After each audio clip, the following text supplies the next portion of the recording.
The gallows stood at the edge of Marlow Creek, its wooden frame blackened by sun and time, a reminder that justice here was built from splinters and rope. The crowd gathered before it looked like a sea of hats and dust, faces drawn with the kind of hunger small towns got when tragedy promised them something to talk about. The air was dry, the sky hard and pale, and the only sound for a long moment was the creak of the rope as the wind brushed through. Anna Briggs stood on the platform, hands tied before her. Her dress, once pale blue, was now gray with dirt. Her bare feet trembled against the splintered boards, but her back stayed straight, her chin high. She could taste fear at the back of her throat dry and metallic, but she refused to let them see it. Not her husband's brothers. Not the town that had already decided her fate. Asterisk, the sheriff read from the folded paper in his hand, his voice flat and tired. Anna Briggs, you stand accused of murdering your husband, Samuel Briggs, by way of poisoning.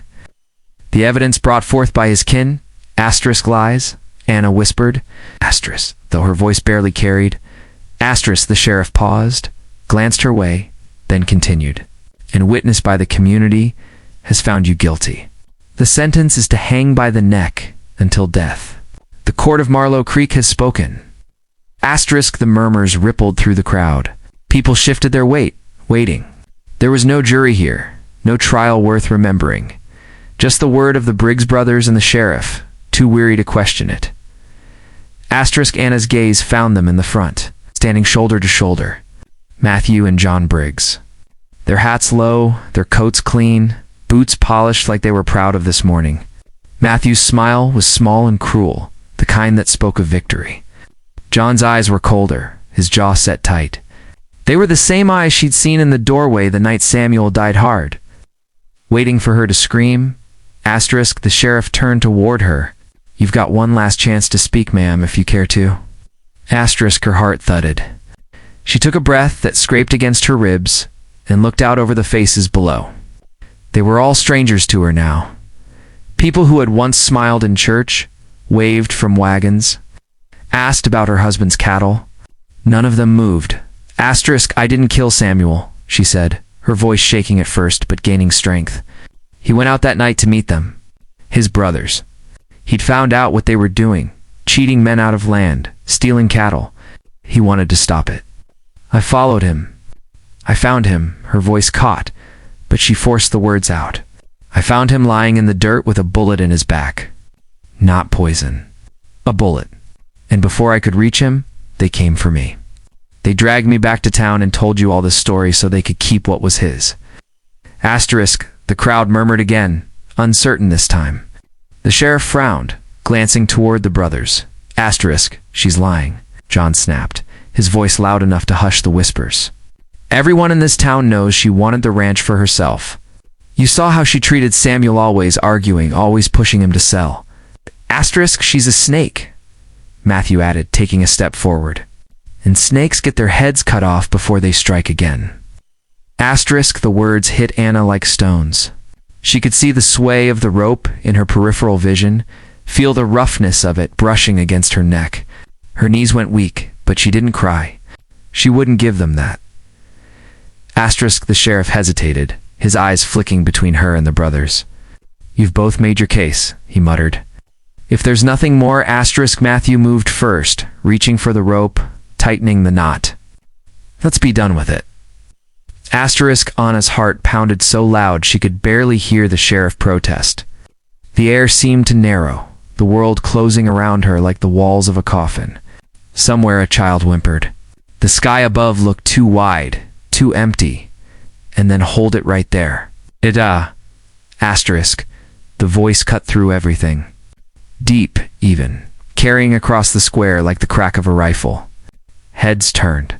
A horse stood at the edge of town, its rider tall in the saddle, dust swirling around him in the morning light. Asterisk, he dismounted slowly, his spurs jangling softly. The man was broad-shouldered, sunburned, coat frayed at the cuffs. A stranger. He walked forward, each step deliberate, eyes steady on the gallows. Asterisk, who in hell are you? John called out, his hand twitching toward the revolver on his belt. Asterisk, the stranger stopped a few feet from the platform. Name's Cole Tanner, he said. Rancher out near Devil's Spur.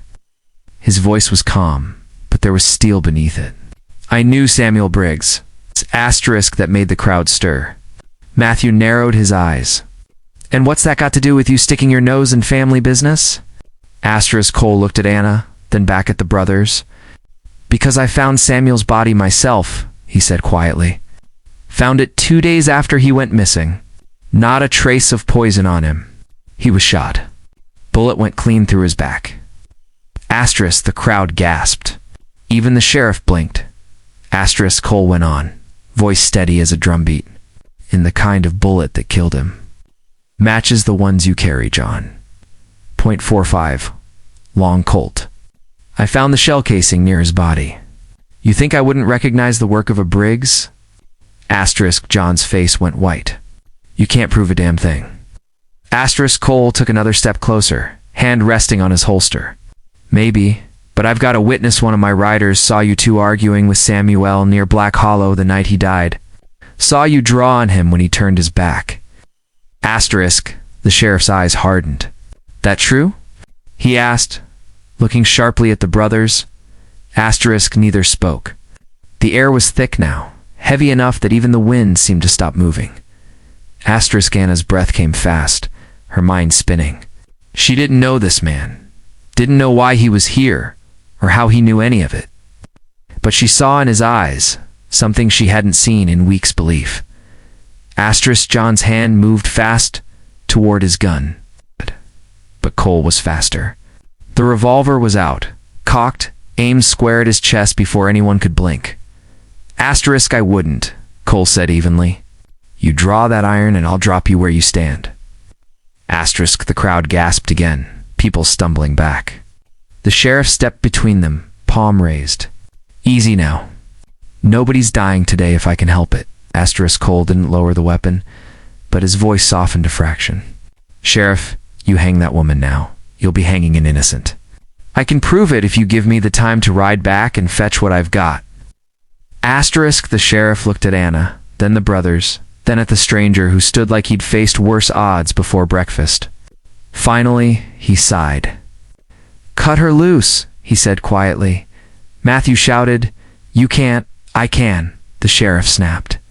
Until I see proof, there'll be no hanging. Asterisk, a deputy stepped forward and cut the rope. The noose fell loose around Anna's shoulders, sliding off and dropping to the floorboards. The sound it made when it hit the wood was sharp final. It's like the end of a storm. Asterisk, Anna's knees gave out, and she caught herself on the post. The rope lay coiled at her feet like a dead snake. For a moment, no one moved. Then Cole holstered his gun, his gaze never leaving the brothers. Asterisk, the wind picked up again, tugging at coats and skirts, scattering the dust. The crowd began to murmur, the tide of opinion shifting fast as prairie weather. Asterisk, Cole looked up at the woman he'd just saved and tipped his hat. You're safe for now, ma'am, he said quietly. But this ain't over. Asterisk, Anna met his eyes, her breath trembling out of her lungs. For the first time in days, she felt the rope around her neck loosened, not just the real one, but the invisible kind she'd been living under since her husband's death. Asterisk. The wind carried the smell of rain that hadn't yet fallen, sweeping low across the plains as twilight settled over Marlow Creek. The gallows still stood, dark and silent, but the crowd had gone home, some muttering, some shaken, some ashamed. What remained were the echoes of what almost was. Anna Briggs sat on the back steps of the sheriff's office, her wrists raw from the rope and her throat sore from holding back tears she'd refused to let them see. The sun had dipped behind the ridge, staining the sky the color of bruised peaches. Asterisk, she hadn't spoken since they'd cut her free. The sheriff had offered her water, a blanket, and his apologies in a low, tired voice, but she could barely nod. What words were left to say? She'd looked into the faces of her husband's kin, the men who'd called her family, and seen nothing human there. If not for that stranger, she'd be dead by now. The stranger, Cole Tanner. That was his name. Asterisk? She heard the soft sound of boots on dirt before she saw him. He walked up slow from the corral, a broad shadow against the fading light. His hat was tilted low, his shirt open at the collar, dust clinging to his coat. The kind of man you could tell had spent more time on horseback than in town. Asterisk, you all right? He asked quietly, stopping a few feet away. Asterisk, Anna hesitated before answering. I don't know what that means anymore. Asterisk, he didn't smile, didn't offer empty comfort. Instead, he nodded and leaned against the hitching post, folding his arms. Fair enough. Asterisk, the sheriff had gone inside to telegraph the marshal about the Briggs brothers. The town had fallen near silent now, save for the creak of a shutter and the distant bark of a dog. Cole took off his hat, running a hand through his hair before glancing her way again. Asterisk, they'll be questioned, he said. And I'll make sure the marshal rides out to Black Hollow himself. There's enough there to prove what they did. You'll be cleared. Asterisk. Her voice was barely a whisper. And what happens after that? What's left for me here? Asterisk, Cole's jaw tightened. He didn't answer right away. He looked out toward the street, where the last of the light caught the gallows post, turning it gold for a fleeting second before darkness swallowed it. Asterisk, you ever think of leaving? He asked. Asterisk.